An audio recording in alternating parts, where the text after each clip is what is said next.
Hey guys, red and black greetings. This is Flamengo. Welcome to the Paparazzo Rubro Negro channel. If you're just arriving, I invite you to follow, like, and share on all platforms. If you're on YouTube, I invite you to subscribe down below, turn on notifications by clicking the bell, and leave a cool like on the video. We're here to remind you that our sponsors are with us. In the pinned comment and in the description, you can also access our tips channel. Man, there were some tips that hit, but there were also tips that you just couldn't predict, right? Like France losing to Ivory Coast, man. The Africans are something else too, right? France lost, and then people say Brazil doesn't have a chance in the World Cup and all that. Man, France losing. Man, a series of strange results. Let me pull up the results here just so you guys have an idea. Look, we had, yeah. Just so you can see, look, 1 to Onyx, -1, Cyprus and Slovenia. Yes, Sweden 2, Greece 2, Spain 1. This was the game I was trying to remember. Spain and Iraq, 1 to Onyx, -1, France 1, Ivory Coast 2, World Cup. Look, I don't know, really, I don't know. Brazil in the first half was struggling against Panama. Then they improved, obviously, then scored 6-6 x2. But Brazil was closer to conceding a second goal, making it 2-1 2 x-1 Panama than Brazil was to scoring. The second goal came from Vini's play. He found the net there, right? And then Brazil won. They took off in the second half. But in this World Cup, we're going to have surprises. We're going to have surprises, and we won't necessarily have the teams that people expect to be champions. Yeah, moving to the next stage and all. A lot of people are saying that the predictions, from The Economist, that magazine that makes a lot of predictions, right? Predictions, say that Portugal will be the champion and that Brazil could even be the runner-up, in a possible final, or Portugal and France too, yeah. Man, could it be Cristiano Ronaldo's turn? He's there in The Economist kicking a ball, right? There's that image of Cristiano Ronaldo. And there are also a lot of predictions, from the FIFA game. People say there are a lot of things. I'm following everything.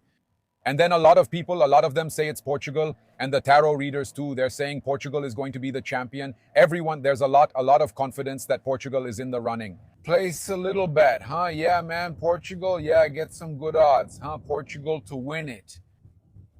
But look, so I'm going to remind you, right, over on our tips channel where we're sharing our platforms, right? We have some platforms with us, and we keep giving you tips and the platforms, the links for you all. All right, let's go. Important information regarding Danilo. Okay, the Botafogo midfielder who they said was very close to going to Palmeiras, because Texter supposedly mentioned this situation about him forcing a move to Palmeiras. The information I have, I'm now going to bring the complete information regarding Danilo's situation with the help of my scoreboard partner, Fabiano Bandera, right? He helped me with this investigation. And I'm going to bring some information here together with the reporter who covers Botafogo. Okay, according to him, for these amounts, it's very unlikely that Danilo will go either to Flamengo or to Palmeiras. He says we're discussing the idea that Flamengo and Palmeiras might pay 20 or 25 million euros, and I'll also share information about Flamengo from a board-connected source. Yeah, so it's matching a lot with what Bandera is telling me here. So between 20 and 25, neither Palmeiras nor Flamengo. Okay. Yeah, a new investor is probably going to inject funds into Botafogo next week. Lion has a meeting tomorrow to pay back part of what it owes to Botafogo. And with all this, Danilo can be sold without any rush to a team abroad. Okay. Botafogo has already decided that it will wait for the World Cup and offers from abroad, okay? Yeah, just to be clear here, things can change, yes, and he will be sold, but today that's the situation, okay? Yeah, we also talked to a source connected to Flamengo who said the following, Paparazzo.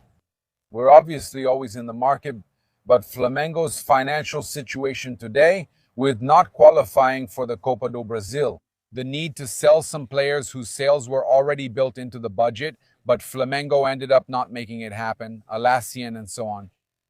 Flamengo will have to sell some players, really make some sales and sign new ones, which is a priority. There might be a signing that costs a little more, but nothing absurd, but those numbers just don't exist. Flamengo won't spend that much, especially since they already have several defensive midfielders.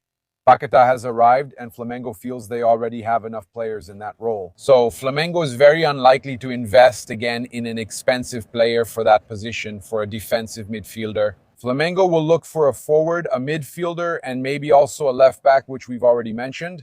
Other than that, Flamengo won't go after a defensive midfielder. Put a lot of money. So this thing about Flamengo investing, putting money into Danilo, that's really information they're denying, and it matches what we've been finding out recently.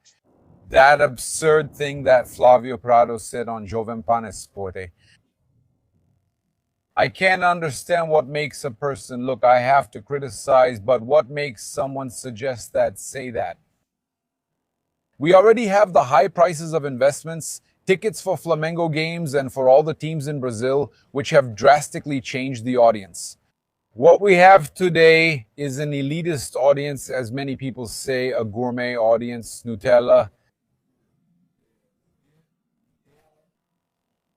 Many people say that, but I disagree. I think it's just a new audience compared to the old elitist crowd we had. It wasn't elitist before, but now it is. So, for example, they're casuals. That's what my wife calls them. So it's the people who, go to Maracanã. Yeah, exactly. Yeah, okay. It's those people who go to the stadium just to have fun. It's like an attraction, right? The guy who, back in the day, those people who used to go by train, by bus, by train, and who, had to count their money just to be able to go to a game that month, right? Sometimes the person counted their money just to attend a game that month. He'd say he could only attend one game and would choose which one. This person, when he got to the stadium, he wasn't going there to enjoy an attraction or a show. No, he was going there to let out everything he had. Anger, sadness, happiness, everything right there. It was a mix of feelings, and he put all of that into his voice. He sang, cheered, exactly. And he sang, shouted, yeah, he lived the moment intensely. When you change the audience, okay? And I'm making an analysis here, a reflection. When you change the audience, okay? I'm not going to say it's better or worse. I'm saying the following. You change the audience that could go once or twice a month, but there were always different people going, which are millions of fans. It used to be full with different people, but now it's just the same group, right? It's always the same people who have a lot of money. For them, it's just a normal thing like going to the theater. That's why people joke and call it a theater crowd. And it's not just Flamengo's fans. All the fans are paying expensive prices and all the fan bases have become elitist. So no, this isn't just about Flamengo, okay? They like to sing that, but many times during Flamengo versus Botafogo or Flamengo versus Vasco games, our fans sing much more than theirs. So yeah, it's a situation that's widespread. Flavio Prado then said the following on Jovem Sport. Honestly, I think tickets in Brazil are very cheap. It devalues soccer too much. Soccer is expensive anywhere. Soccer is expensive. If you want high-level soccer, it needs to be expensive. What a selfish thought. What an elitist mindset, Mr. Flavio Prado. My friend, let me tell you something. Yes, the high salaries we have for players in soccer are a mistake. I think it's absurd, the salaries of players. They earn millions per month, right? Players with look, I'll say it. Even the greatest star in Zico's time, like Zico himself, didn't earn anywhere near what an average player earns today. Average, exactly. It's impressive. So even the bad ones are earning a lot. Even the bad ones are earning a lot. So it's unbelievable, right? That's what football has become. But is that because of the high prices? Is it because the ticket prices are expensive? Yes. Raising ticket prices increases salaries and clubs' purchasing power, which is fine. On the other hand, you push that fan away, right? So I'm against it. I think it's absurd, for example, the price of FIFA World Cup tickets. It's unbelievable. You can't imagine that the stadiums will be full unless they have to give away or sell cheap tickets to local people, which I already know they're starting to do, right? People in cities hosting games can already buy tickets and all that. So guys, that's what I'm telling you. I think it's a big mistake, this issue of expensive tickets. You end up trading the audience for people who attend simply because they can afford it. And these prices that we're seeing being applied at the World Cup and in many stadiums around the world, it's expensive, Flavio Prado. Of course, it's really too expensive, but that's not right. And in Brazil, the prices, the tickets are already extremely expensive, okay? So I had to vent about this here because I thought it was inappropriate, man. He's selling Brazil the way it is, and the guy wants ticket prices to go up. You're crazy, man. That's insane. Well, here's the thing. Here we have the 5 most used players by Leonardo Jardim at Flamengo. Survey. SofaScore showed that Rossi has 1,890 minutes. Pedro, 1,000, even with the injuries, huh? 1,535 minutes. Leo Pereira, 1,411 minutes. Leo Ortiz, 1,376 minutes. And Everton Araujo, 1,281 minutes, okay? So Pedro, even coming back after the injuries and all, even with everything he went through this year, Felipe Luis left, Leonardo Jardim came in. With Leonardo Jardim, Pedro is the second most used player at Flamengo. He's only behind Rossi. So that information is very relevant. It shows that Pedro is being used much more by the current coach. And honestly, I'm happy about that, man. Pedro deserves it. Look, we had Wesley here talking about his first World Cup.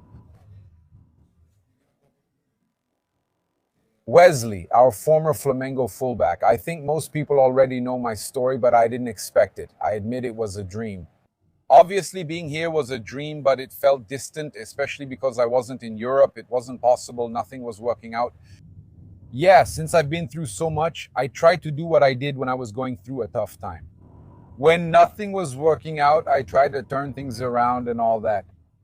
But since this is my first experience at a World Cup, I want good things to happen, and I'm preparing myself for that, so that nothing bad happens and I can have a great World Cup. I remember that Wesley made a mistake against Chelsea in the Club World Cup for Flamengo. After his early mistake let Chelsea go 1-0 up, Flamengo came back to win 3-1. It could have been 4-0 or 5-0. Wesley made a comeback during the match. He made a mistake at the beginning of the game and then played one of his best matches ever for Flamengo. So, yeah, Wesley is the kind of guy who can turn things around in his life. He did that in a game where he could have fallen apart, but he managed to turn it around. That was even my question for him in the mixed zone at the Club World Cup. Okay? So he played 136 matches for Flamengo between 2021 and 2025. 4 goals scored, 6 assists. But above all, he played really well. He played really well. Right? One of the key players in the 2024 Copa do Brasil title plus. He took part in the first half of the Libertadores and the Brasileirão. And also in the Club World Cup, he was a champion along with everyone there at Flamengo. Congratulations to Wesley. Well, we also have something here to bring to you guys, man. Caravana do Haroldo has a land package for the Cruzeiro versus Flamengo game, okay? It includes accommodation at Flamengo's hotel with breakfast and transfer, okay? Hotel, stadium, hotel, ticket, visitor section, okay? So with everything included, Flamengo's hotel and everything else. Ticket price per person, double room, 2,150, single room supplement, 195, okay? So if the person stays in a single room, it's 190 plus 195. So I'll also leave it here in the description and in the pinned comment, the contact for Caravana do Haroldo, so you can make your dream come true and stay at Flamengo's team hotel. And everything is already set for you to watch and cheer for Flamengo in Belo Horizonte. Let's go. We also have some other information to share with you. Arrascaeta still hasn't played a full 90 minutes on the field under Leonardo Jardim's command. Since the coach arrived, Arrasca has played 12 matches. He was substituted in all of them. That doesn't mean he dislikes the player. He thinks he's spectacular. He's the one who really is managing that there and all that.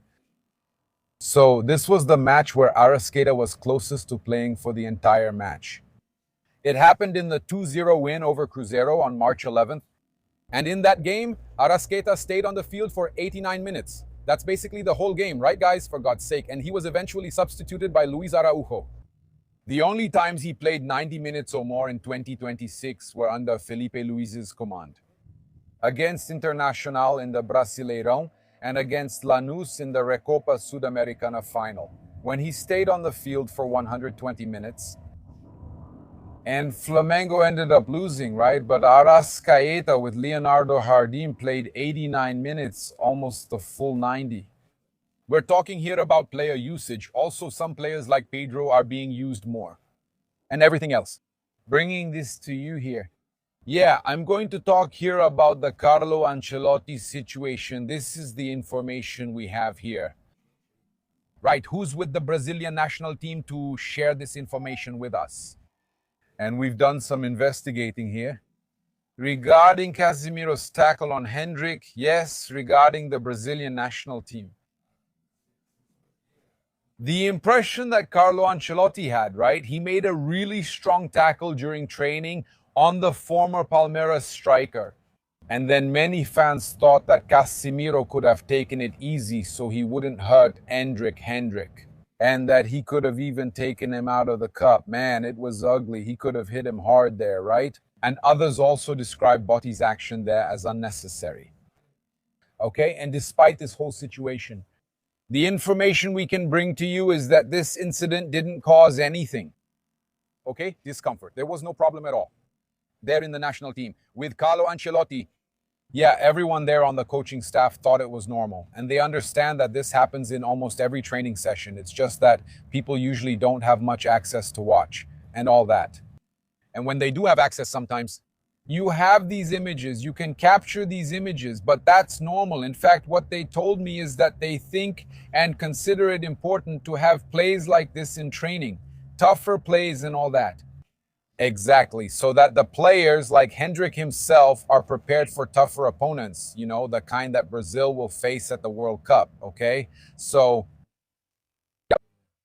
it didn't cause any discomfort, nothing. That's it.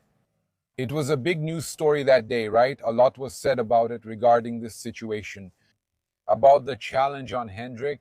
Look, Carlos Leiter, the agent we mentioned earlier, who talked about his relationship with, he took a shot at Marco, Gerson's father. Yeah, the way that Marco? Yeah, he did it.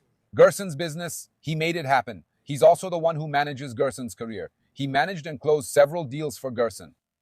He also talked about another situation. He analyzed the current state of Brazilian soccer and highlighted Flamengo and Palmeiras as the clubs that best executed their management projects in recent years. According to the agent, the sporting and financial dominance. The dominance of both teams is the result of planning that started more than a decade ago and today produces effects both on and off the field. He said the following: the market is immense.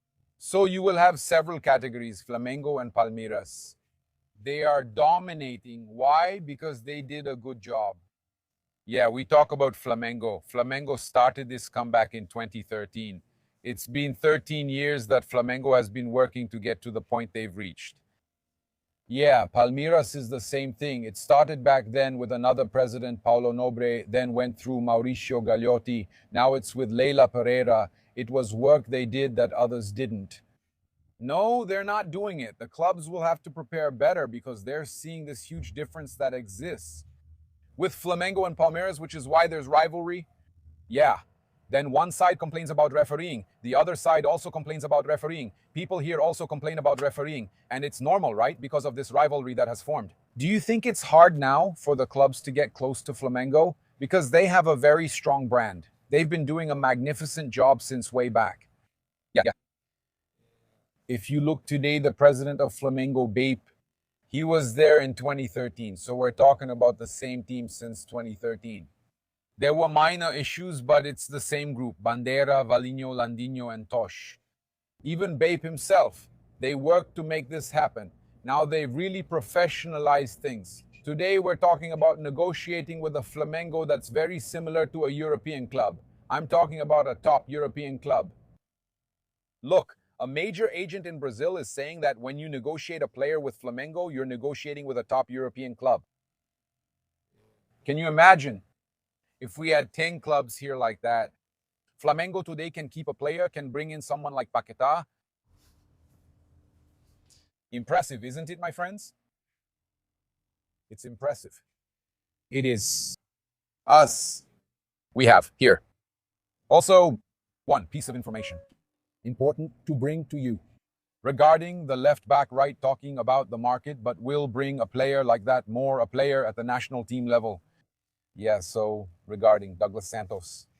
Okay, Flamengo is still keeping an eye out, even with Ayrton Lucas and Alexandro. Yes, Flamengo may receive offers for Ayrton Lucas, according to the journalist João Van Boys. Yes, the fullback Douglas Santos from Zenit is still being monitored by Flamengo, who are also considering several other options in the market. The young Abner Vinicius, for example, has also come into focus, even with Flamengo having names like Alexandro and Ayrton Lucas. So, there's also Matias Vinha, who should be permanently bought by River Plate, right? So Flamengo should look for this left back. Boto and his management even confirmed that Flamengo will look for a fullback. Okay. Yes, Flamengo does not rule it out then. According to João Boyce, they do not rule it out. That the name Douglas Santos could be interesting. There's a possibility of making a move. It's after the World Cup. The name Caio Henrique was also considered at Flamengo. So Flamengo is keeping an eye on the left back position, right? We have the possibility of making an interesting signing for the left back. What do you think? Does Flamengo really need to make a change? Many fans believe so. That's it. I invite you to follow, like, and share everywhere. Keep an eye out. You on YouTube, subscribe below, turn on notifications, and like the video. Greetings, Brunegas here. This is Flamengo. Thanks.